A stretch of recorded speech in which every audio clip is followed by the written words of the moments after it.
if you joined us late, we are celebrating our freedom and our nation. And we have somebody else that came on during the break, and I'm delighted to have Tim Bishop here. I'll reintroduce very quickly Heather Yanco, who is responsible for putting on this big exhibit about our flag and our country and the War of 1812, and it's all for families and to enjoy. And next to her is Elizabeth McSherry, and then of course we have Tim Bishop, who joined us, and I'm glad you came along. I love coming out. And this is a monumental thing that you're doing. Mm-hmm. I don't think we've ever done anything quite like this before in the upstate.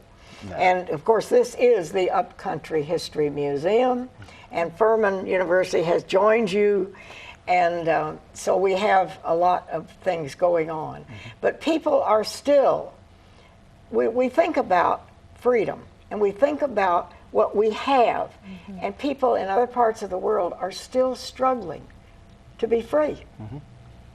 So we need to celebrate. Yes. We do. And you were going to talk about a few other things that we didn't have when the War of 1812 came. Everybody thought the American Revolution, we're a nation. Right. It's all over. Right. And then the War of 1812 came along, and we had to start all over again. Yes, and in fact, when I was working on this project with Heather and the rest of our team here and Elizabeth, I'm the resident firearm person who loves the old firearms and American history. And the War of 1812 was a war that I didn't know a whole lot about. And so I had to really dig down into it. But we were talking amongst ourselves that in our American history, we don't spend much time on the War of 1812, talking about its beginnings, what happened, what could have happened. But there are so many events that took place during the War of 1812 at a pivotal time that could have turned this country into another British colony back again, because we were not a very strong nation at that time. We were having to prove ourselves again, and I think Elizabeth said it before, it was almost like a second revolution. And we didn't have the weapons, and No. that's why we got this South Carolina manufacturer right here in Greenville. Yeah. And that was one of the fascinating things as I'm going out to talk to the great companies that actually sponsored this exhibit to make it all possible, is to share with them how that local connection, that Greenville was the only southern city that actually produced these weapons for the War of 1812. And in fact, at that time, we had very little of a standing army at the beginning of the War of 1812. We had basically just local militias. Because we had just finished the big war. That's exactly Yeah. correct. And we only had 2 national armories that were barely producing any firearms. So this is a testament to our country, too, of going to private enterprise and asking for those to have contracts to produce these muskets. Mm-hmm. And once again, Greenville is the only southern location that these were actually produced. That's amazing. It is very fascinating. And I suppose that there aren't many left. I think Heather and I were looking around, there's like less than a dozen in known existence. Yeah. And of those, very few that actually still have the flint that actually is used instead of the percussion cap. Mm. So that is a treasure. It is. It is, Yeah. yes. Yeah. And in fact, Heather, as curator, it doesn't see the light of day. It's protected as much as possible.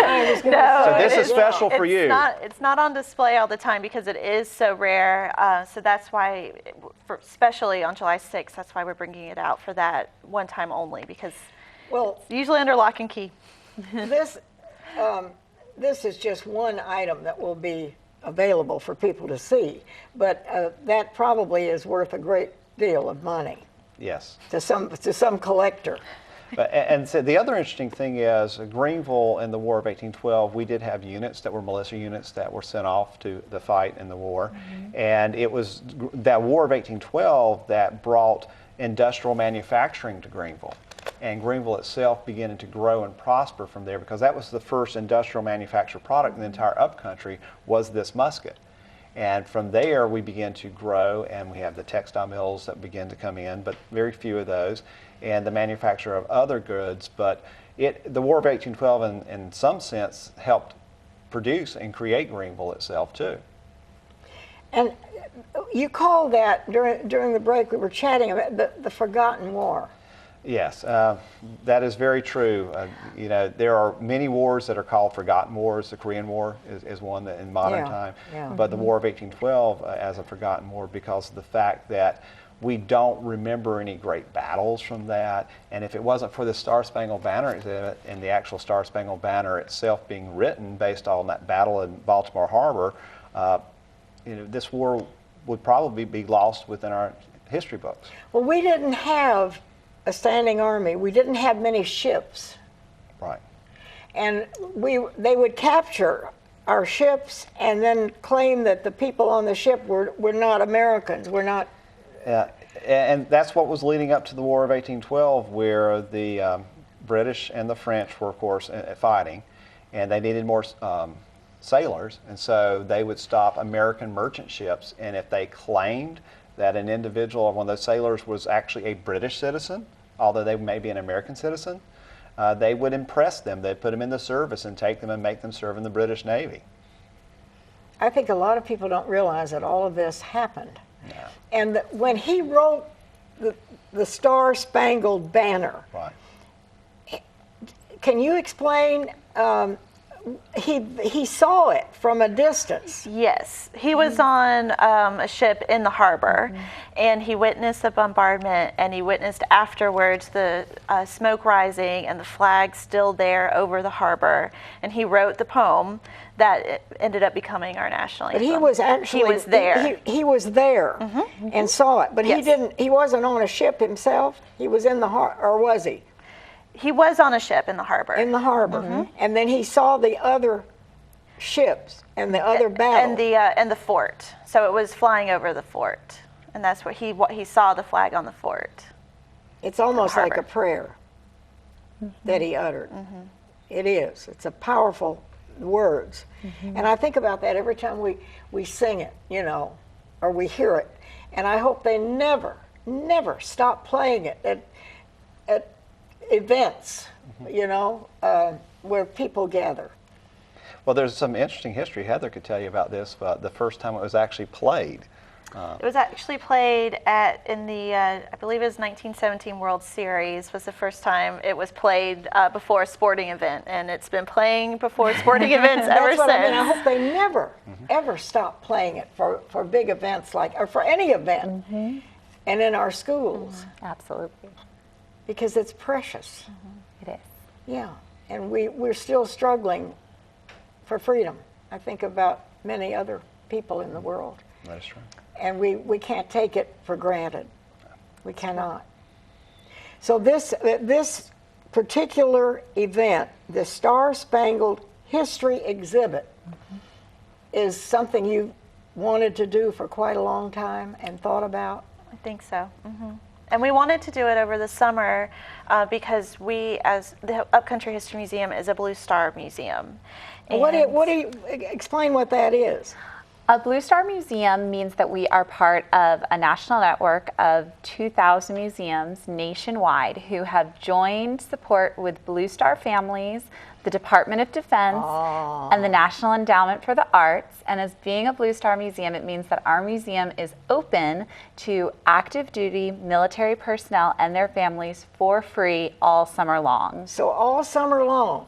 I didn't want to leave that out. All summer long. We started if you're a Memorial Day. military person or your family, it's free. And you can come as many times as you want. Exactly. It's our way of saying thank you to those troops who are serving our country right now and defending those freedoms that we were fighting for all the way back in 1812. What about reserve people and all that? They can, as long as they're anybody active with a duty. military, if they're active duty and they've got their ID, they can bring it with them to the museum, and we'd love to welcome them in. And it's one of the reasons that Blue Star exists is summer is a major time for military families to be relocated. Okay. And by welcoming them to our museums, we're helping to share with them part of the history and the community of their new home and making them feel welcome into whatever new community that is really they're joining. beautiful. I forgot that you were doing that. So that's very special among all the other things. And you want to invite everybody. Everybody. Yeah. Yeah, and I'll keep, if you didn't get the information, I'll keep it here. And you plan to take your family, and July 6th is the big event. Yeah, yeah. So I think we'll all treasure this time that the Upcountry History Museum is doing something for our nation. We take it all for granted. Thank you all for coming. Thank you So much for to say. having us. God bless America. We'll see you next time.